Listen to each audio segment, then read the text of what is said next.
जय हिंद, जय भारत और जय उत्तराखंड। मैं गौतम सिंह बिष्ट उत्तराखंड हिलांसी यूट्यूब चैनल से आपसे मुखातिब हूँ। मित्रों, जैसे कि आप जानते हैं कि एक बहुत प्यारा भजन था, बेला अमृत गयो आलसी सो रहा बन अभागा, साथ सारे जगे तू न जागा। तो अमृत की बेला हमारे और आपके जीवन में भी निकलती जा रही है।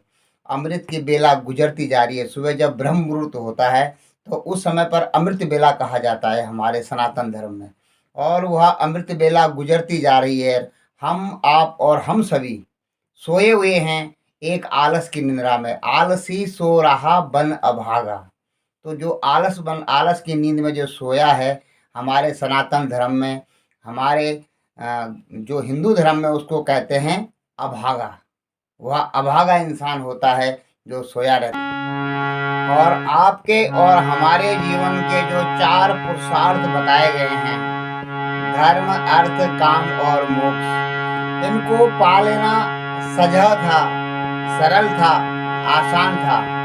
लेकिन मित्रों, आप और हमने कभी इस तरफ ध्यान ही नहीं दिया है।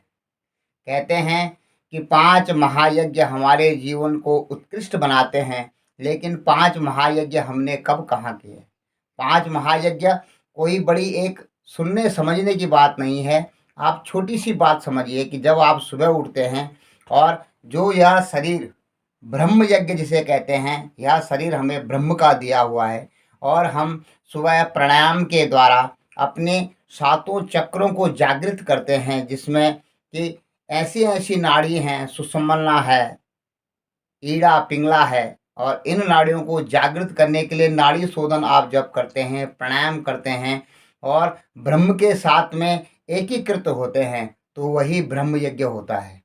और जब ब्रह्म यज्ञ कर चुकने के बाद आप अपने मंत्रोपचार के द्वारा, अपना आरती द्वारा, अपना पूजा पद्धति के द्वारा सुभाषित करके, धूप दीपक जला करके और हवन आदि करके, ओम भूर्भुवः स्वः तत्सवितुर्वरेण्यं भर्गो देवस्य धीमहि धियो यो नः प्रचोदयात्।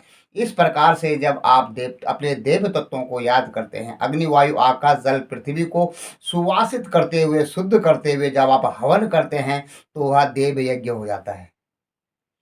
ब्रह्म यज्ञ हो गया, देव यज्ञ हो गया, और उसके बाद अब जब अपने माता पिता की सेवा करते हैं, तो यह पितृयज्ञ में आता है। जिनके पास माता पिता नहीं है, अपने बुजुर्ग भाई बहन और कोई भी आपसे बड़े हो सकते हैं, जब आप उनकी सेवा करते हैं तो यह पितृयज्ञ हो जाता है। तो 3 यज्ञ हो गए। उसके बाद आता है, कोई अतिथि आपके पास में आता है और किसी अतिथि की आप सेवा करते हैं, ईश्वर नारायण जान करके आप सेवा करते हैं, तो वह अतिथि यज्ञ हो जाता है। और अब सारे संसार को परमात्मा में मानकर, सिया राममय सब जग जानी, दो कर जोड़ जुर्ग सम्मानी। जब आप सभी जीवों में परमात्मा का रूप देखते हैं और उनके लिए भोजन की सामग्री या उनको कुछ दान देते हैं, पक्षियों को दाना देते हैं, और सारे जगत को अपना ही समझकर उनको भी भोजन के लिए कुछ न कुछ दान करते हैं, तो वह भूत यज्ञ हो जाता है। तो आप जानते हैं, सभी भूतों में एक समान प्रेम करना, समता रखना भूत यज्ञ।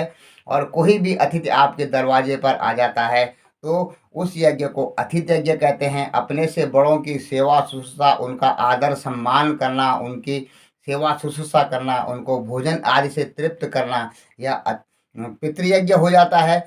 और अपने देवताओं को, अग्नि वायु आकाश जल पृथ्वी को सुवासित करते हुए, धूप के द्वारा, चंदन के द्वारा, धूप दीप दिखा करके और हवन आदि करके, स्वस्ति न इंद्रो बृहदसवाः स्वस्ति नः पूषा विश्ववेदाः स्वस्ति न अंतरिक्षयो अरिष्टनेमि स्वस्ति नो। और जब आप इन देवताओं का यजन करते हैं, तो वह देव यज्ञ होता है। और जब ब्रह्म मुहूर्त में सुबह उठ के आप प्राणायाम के द्वारा अपनी 72 करोड़ 72 लाख 10,201 नस नाड़ियों को शुद्ध करने के लिए शुद्ध ऑक्सीजन को अंदर लेते हैं और अपनी जो कार्बन डाइऑक्साइड उसको बाहर निकालते हैं, अपनी नकारात्मकता को बाहर निकालते हैं और सकारात्मक तक जीवन जीने के लिए अपने को प्रेरित करते हैं, और अपने चक्रों में ध्यान रखते हैं। मूलाधार चक्र हो गया, स्वादिष्टान हो गया, मणिपुर हो गया, हृदय हो गया, विशुद्ध हो गया, आज्ञा चक्र हो गया और सात सात चक्र हो गया। जब इन सातों चक्रों में आप ब्रह्म का ध्यान करते हैं तो यह ब्रह्म यज्ञ हो जाता है। इस प्रकार से ये पांचों यज्ञ हो जाते हैं। लेकिन हम और आप इसको एक बड़ा भारी साइंस, बड़ा भारी मैथमेटिक्स, बड़ा भारी ट्रिग्नोमेट्री, बड़ी गणित समझ कर इसको भूल जाते हैं।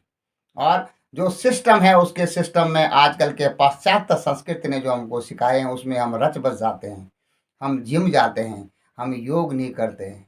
तो इससे क्या होता है मित्रों कि आपके अंदर जो सूक्ष्म भावनाएं हैं धीरे धीरे वो तिरोहित हो जाती हैं, छुप जाती हैं और अदृश्य हो जाती हैं। आप जानते हैं कि प्रेरणा आपके दिल में हमेशा अपनी माँ के द्वारा, अपने बच्चों के द्वारा, अपनी पत्नी के द्वारा नई नई प्रेरणाएं आपके हृदय में जागृत होती हैं और उन प्रेरणाओं को ही पकड़ करके हम एक सन्मार्ग की तरफ चलते हैं। लेकिन आजकल के पाश्चात्य संस्कृति के हिसाब से खाया, आपने अभक्ष्य भोजन किया, मांस मदिरा का सेवन किया, तो वो चीज़ें दब जाती हैं और आपके अंदर के काम, क्रोध, लोभ, छल, अज्ञान, ईर्ष्या, द्वेष, पाखंड और झूठ उभर कर ऊपर आ जाते हैं, आगे आ जाते हैं आपके, और वे आपकी उस दैव भावना को दबा देते हैं। इसलिए आपके हृदय में भावनाओं का अभाव हो जाता है। आपके हृदय में सिर्फ एक कर्म कांड, कर्म और रुपया पैसा, रजोगुण आपके अंदर एकमात्र रह जाता है और बाकी सब गुण छुप जाते हैं। इसलिए मित्रों हमेशा 5 महायज्ञ जो कहा जाता है, उन 5 महायज्ञों को आप करें। वो मैंने आपको बता दी हैं बिल्कुल आसान तरीके से अपनी भाषा में। ऐसा नहीं कि इन सबको मैं जानता और आप नहीं जानते। आप भी जानते हैं लेकिन उनके नामों से आप अनभिज्ञ हैं। तो इसलिए आलसी बन करके मत सोइएगा, नहीं तो आपके विषय में कहा जाएगा, बेला अमृत गई आलसी सो रहा बन अभागा, सात सारे जगे तू न जागा। बीत गयो आलसी सो रहा बन अभागा, सात सारे जगे तू न जागा, सात सारे जगे तू न जागा। और आप इसी प्रकार के सोते रह जाओगे और सब लोग जो जग जाएंगे वे आपसे आगे निकल जाएंगे। तो आप आलसी बन के मत सोइए और अपने जीवन में प्रकाश फैलाते रहिएगा। नमस्कार, जय हिंद, जय भारत और जय उत्तराखंड। आप सबका दिन शुभ हो। प्रभु श्री राम आप पर अपनी कृपा दृष्टि बनाए रखें। हमारे प्रदेश उत्तराखंड की जय हो, इस भारत देश की जय हो और इस अजनाब खंड को हम प्रणाम करते हैं, नमन करते हैं। वंदे मातरम समझकर हम अपनी देवभूमि को अपनी माता समझते हैं। जय हिंद, जय श्री राम।